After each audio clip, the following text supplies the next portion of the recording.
you. But of course, you know what? Oh, okay, we got the draft up, but it's our face instead. So yeah, this time around we'll be doing the drafting, huh?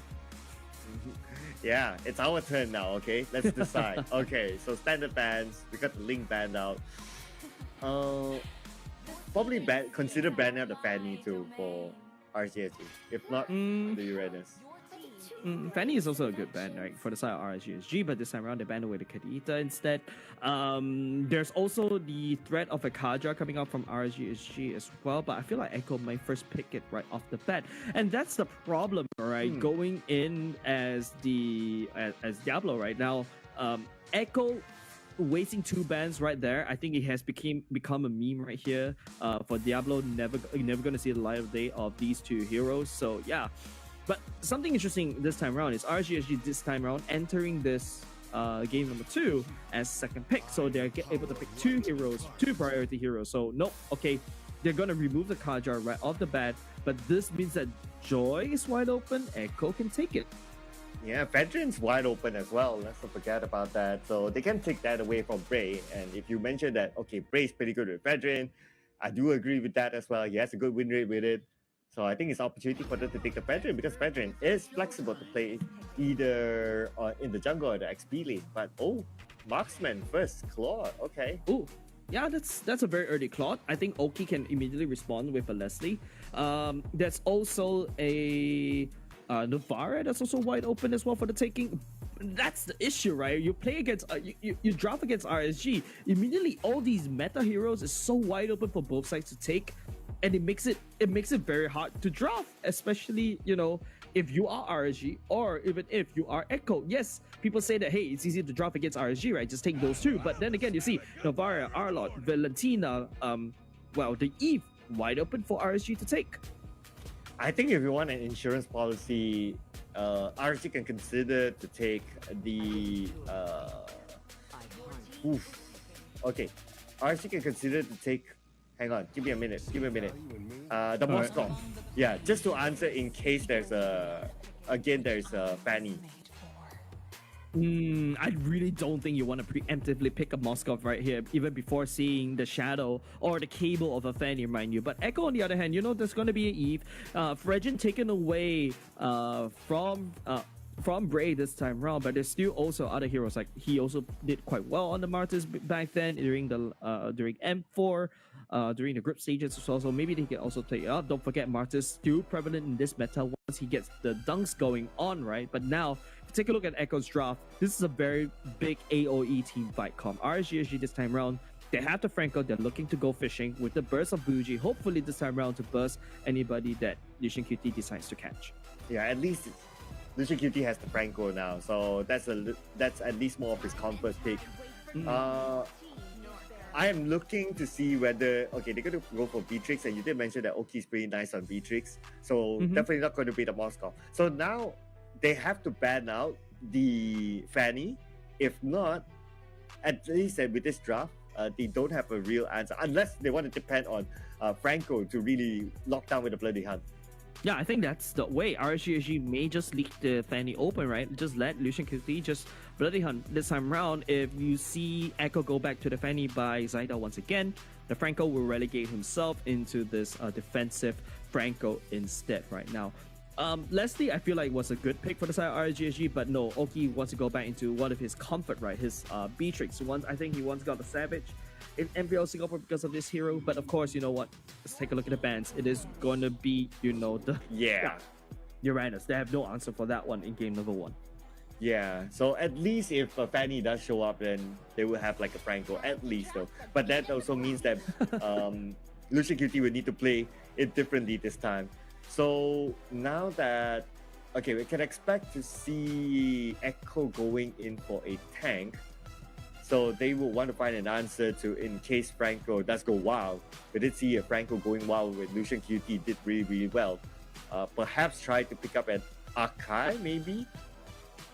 Akai is good right here. I think in the pockets of RSG or even Echo, both these two teams can look at the Akai as well, right? Like the heavy spin can push someone to the edge of the real world manipulation, open to a wall, so it's an easy catch, right? However, RSG this time around they need to ban something right here, right? Like I feel like they can always go back, ban the Fanny away. They have no answer in game number 1. So RSG, if you notice this drop, right, is very reactive on what they experience in game number 1. Yeah, I noticed that as well.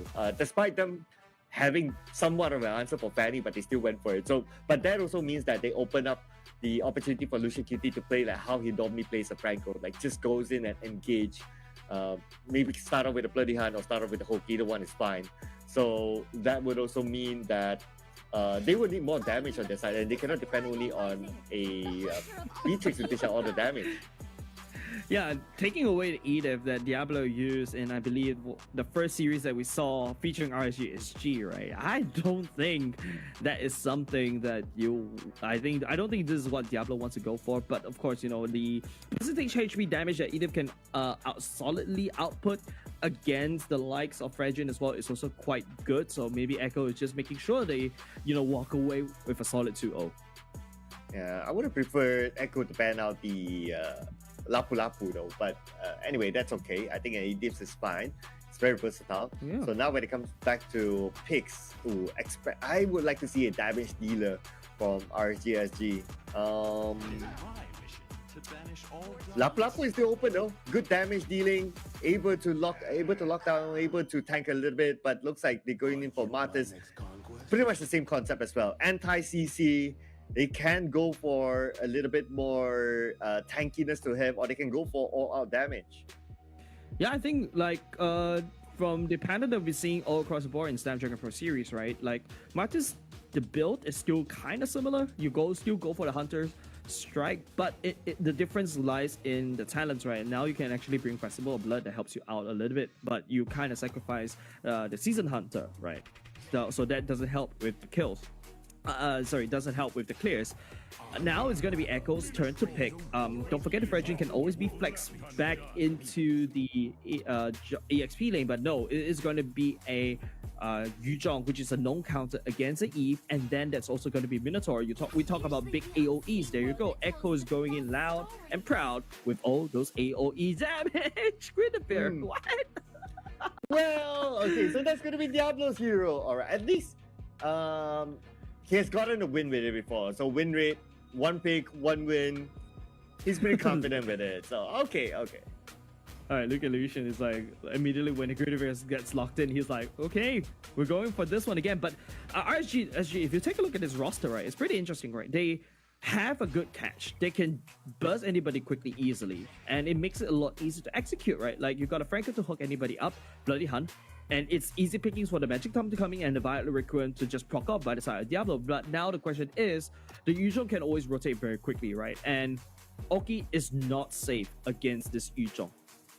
And I really like the combo from Echo. Can you imagine this? All right, so yeah, it's going to be I'm imagining Minotaur right now. All right, imagine this in a team fight. Minotaur goes in first. Real world manipulation opens, and the Blazing Duet comes in just to finish everything off. I think this 3 combo will be very, very deadly for Echo. Yeah, I was closing my eyes right there, and immediately I was like, nightmare. But anyways, ladies and gents, Echo going up against RSG. Onto the Land of Dawn we go. Echo currently at match point, looking to secure a clean sweep unless the X Factor, which is that Diablo on the Guinevere, managed to, just allows Sanford to just not have a good lane. That's how you counter the Yuzhong. But then this is Sanford that we're talking about, right? The fact that this guy is so good as an EXP laner, he's just crack on the Lapu Lapu, man. It's gonna be tough for Diablo to basically deal with Sanford. Okay, so speaking about the X Factor, right? I think in this round, the X Factor will be Bray, Martin.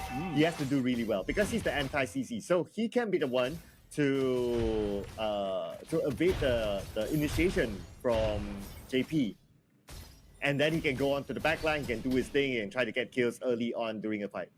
Yeah, but Bray, right now, right, he needs to snowball. He needs to find those pickoffs right here. RSG is trying to play a little bit aggressive right here. Diablo dives onto Sanji, and fortunately, JP just knocks him up in the air. Sanji promised slowing down. He's a little bit down low right there, but no follow-up coming from Echo. Bougie will be the follow-up instead. Flicker for Flicker, that's terrifying. JP is trying to run away, and he will be able to do so. The Terrify doesn't look very scary all by Bougie, but Zaida is here. The Taunt is here at the same time. Sanford joining the fray. First Blood given over to the Black Dragon. Wow, Sanford all the way from the other side from the top lane down to the fight in the middle lane and managed to get a kill.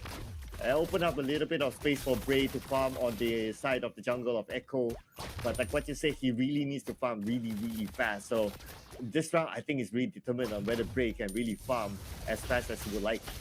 Yeah, Bray needs to farm heroes right here. That's also the Mortal Core coming in second skill for the side of Bray. Trying to push Sanford right into a bit closer towards the turret, but both of these two junglers are up in the XP lane already. They're looking at the turtle, but turtle priority goes in the favor of Echo. Sanford opening up the map, pushing Bray away. Bray has no way to enter into Zaida's turtle.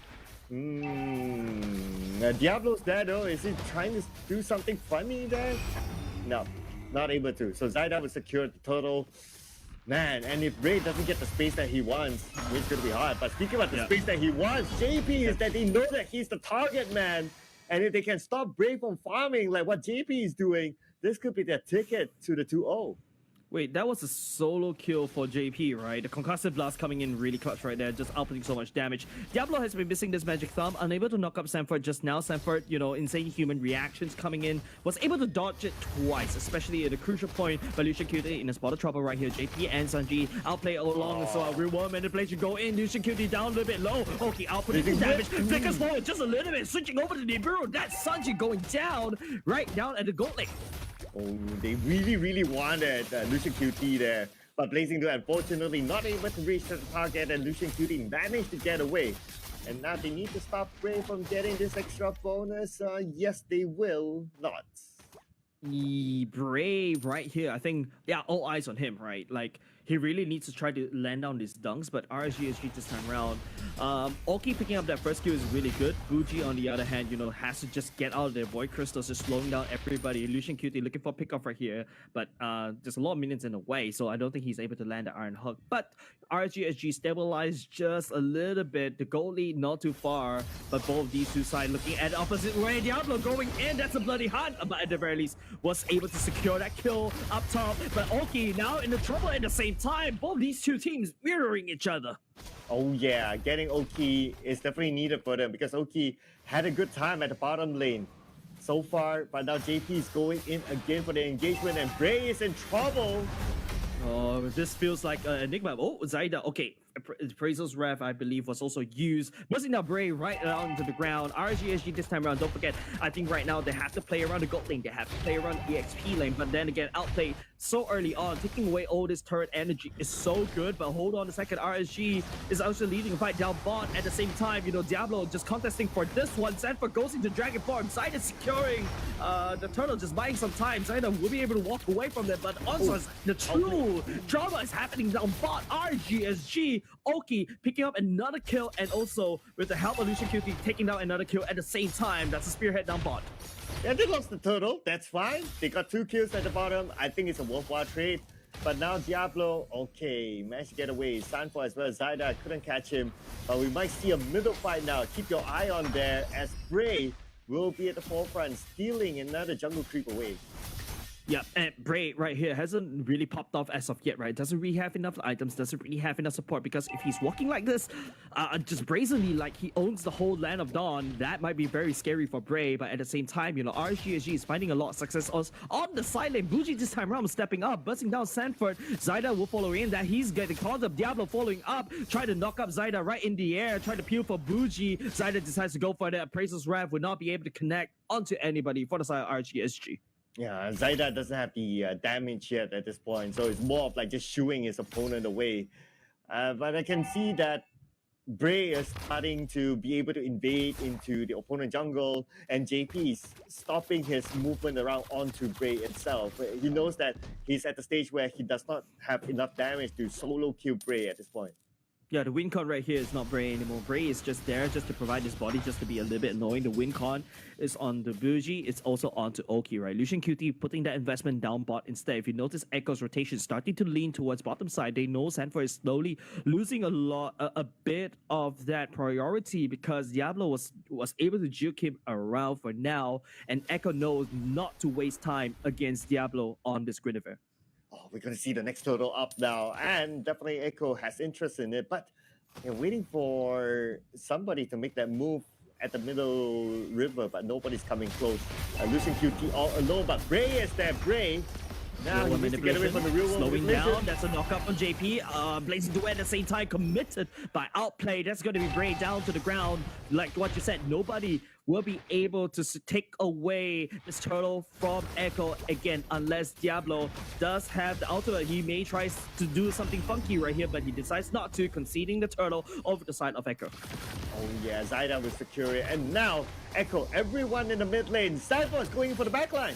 Sevo looking for the backline. Oki's main target right here. Petrify at the same time. Gets knocked up into the sky high at the same time. The bloody hard. A little bit too late. Unfortunately, Sanji landing down to real world manipulation, but a little bit slow. Nice hook coming out from Bray. That's finally a shutdown. Going in for RSG. Bray looking for more at the same time. Outplay the next person on the chopping block at the same time. Now that's also double kill. Bray going wild. Jumping over the wall at the same time. Trying to look for more. That's 2 kills. Give it also Bray. Echo paid the price by losing 4 men. And this is what we talk about, right? Like, Bray needs to be online. He will be very important because of his anti-CC. Now, just look at the engagement. Engagement is great, but I think a little bit too greedy from Echo. There's 2 turrets still active there, so they're kind of sandwiched between the 2 turrets, and the 2 turrets helping RSG to get the kill. Yeah, those 2 turrets is basically on the side of RSG. Echo completely forgotten about that one. They dove a little bit too deep right there. RSG ultimately will be smiling, and not only just that, after that kill, you know, Oki crack open top, Diablo cracking open bot, so that's A-okay, exactly what RSG wants. Yeah, and the goal lead swings towards RSG after that fight. Now they have plus 500 on their side. Looking good so far for RSG as Bray will gain confidence after that fight, and now he continues to farm. Expect the next fight to be an even tighter one. Oh, Bray going in pure defensive. That's the radiant armor being built by the side of the smartest, right? Good pickups coming out from RSG as of now, but then again, all hope is still not lost for the side Echo, right? They can always stabilize. This is speaking about stabilizing Diablo, losing his life down bot. That's not how you want to stabilize as RSG. Lucian QT finding the pin down onto JP. That's also the bombs coming in. Outplay just shredding Oki all the way to the back line. Oki dashing over the wall this time round. Lucian coming to pill. Will be able to find Zyda. Unfortunately, Oki walks all the way in. Bray trying to do decimation, the last ditch effort, not able to find anything more. Sanford looking at Bougie, goes into dragon form. He's hungry. He wants to chew Bougie alive, but you wouldn't be able to. His own Bougie away. The main prize right here, the mid lane potentially, and even that Lord. Oh, and great targeting early on by Outplay to go in for the backline to try to just shoo away Oki, because Oki was dealing free damage from the back as a marksman would do. So that was a really good play by Outplay, and Oki had to use the flicker to get away to safety. But unfortunately, he was still chased down and finally been taken out. Yeah, like right here, it's just Outplay just picking up the damage. Even though he didn't get credited for any kills of it. But, you know, it's just the fact that, you know, the damage for Outplay is starting to show. Oki, on the other hand, with this Malefic Roar is going to help him a lot. Diablo just peeling right here. The turret's down a little bit low. The taunt right here. Praises Wrath. Ethan right at the face. Bonk. Too bad they were caught just by the edge of the targeting of the turret, so the turret couldn't really help them there. But right now, in the middle of the fight's happening. Yeah, Sanford just cutting the retreat, going in deep. We'll be able to find Oki. Oki's no more. Bray gets slowed down to the ground because of Sanji. The real world manipulation. The main problem that RSG was able to walk out from. Man, 3 men already down. Let's take a look at the items. Okay, just looking at the items. No dominance eyes for the side of RSG at all. Oh, there's one. Okay, so there's one for Lucian QT. But the thing is that Lucian QT, he is in... We don't get to see much of his action. Like, he don't get the hook as much. I guess it's because of the roaming that's done by JP, opening up a lot of space that Lucian QT can't really show his stuff.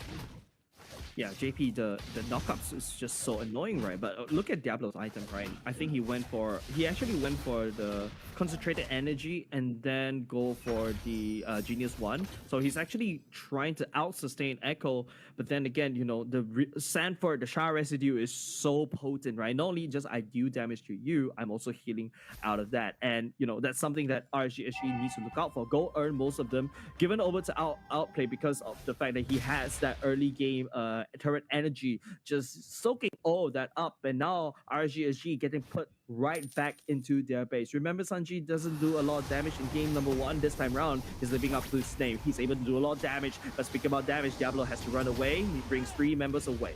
Oh, he's been split up by from his teammates. Nothing much he can do about that. That simple chase down will cost him his life. And right now, we can see Echo has a lot of control over the jungle of RSG. RSG, they're starting to be pinned back onto their own base. Yeah, Bray, we talk about Bray needs to farm, right? Like, after that double kill, he doesn't really get access to farm. Echo upping up the aggression, just denying Bray from any form of gold at all. Where's Lucian Cutie going? He's on a one-man journey. He's opening up the map, but on the other side. Oh yeah, okay. He's trying to. They have to because they don't have enough space to farm. Looking at the difference of gold right now, 6,000 towards Echo. RSG needs to chase back, but the next Lord, they will be ready to contest this. And you talk about this, right? I think RSG is just on the other side of the map. They're looking at bot instead. So Echo, this should be a free Lord over to the side of them because RSG decided not to try to fight this. They're trying to put a spearhead down bot instead. You can see Diablo just inching around. We'll be able to provide vision. Zyda will secure that Lord for now. Sanford does have the petrify, would not be able to connect onto Oki, concealed as well, just allowing Oki to just get back to safety. RSG now has to defend against a Lord. Yeah, and now it's all about disciplined gameplay from Echo. Earlier on, we did see a couple of greedy moves from them, but now they're just waiting for the Lord to come up before they make a push in. Yep, now, not only just that, this purple buff is basically just bonus for outplay, right? Like, he's gonna regen mana out of control. He's gonna make sure that his first skill, Art of Thievery, is up so that he gets his max stacks, and when he gets his max stacks, he's gonna just shred through RSG's draft. Nothing to be done here by the side of RSG. Just we're hoping that Echo falls for the ambush, but JP will be able to find Lucian Cutie in their rotation. Oh, the moment they see JP, it's like, okay, just get away from him. We don't want to be part of that Minoran Fury. And now it's all about defending for RSG. Yep, right now the defenses go. Real one manipulation coming up top. Diablo right here just has to run. Lucian Cutie will burn the flicker as well. Bray trying to deal with the Lord in the middle, but this time round we'll be able to get away. Second skill. Nobody from the side of Echo to catch, but Echo cracks up on top and cracks up in mid. They cleared out the minion, so now second wave minion coming in, but Echo, I don't know if they want to continue to go in for it. They don't have the Black Dragon now. So they might be chilling here, just waiting for the next objective to come before they go back in. Yeah, the longer this game goes, right, it definitely favors Echo, right, not RSG.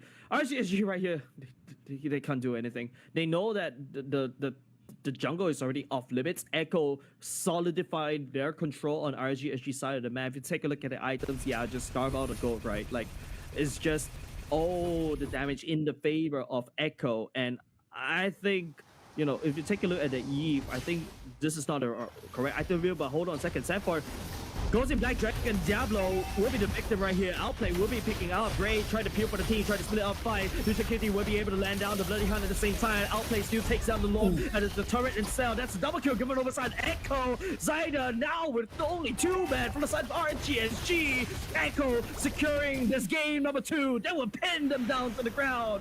Echo picking up 2-0.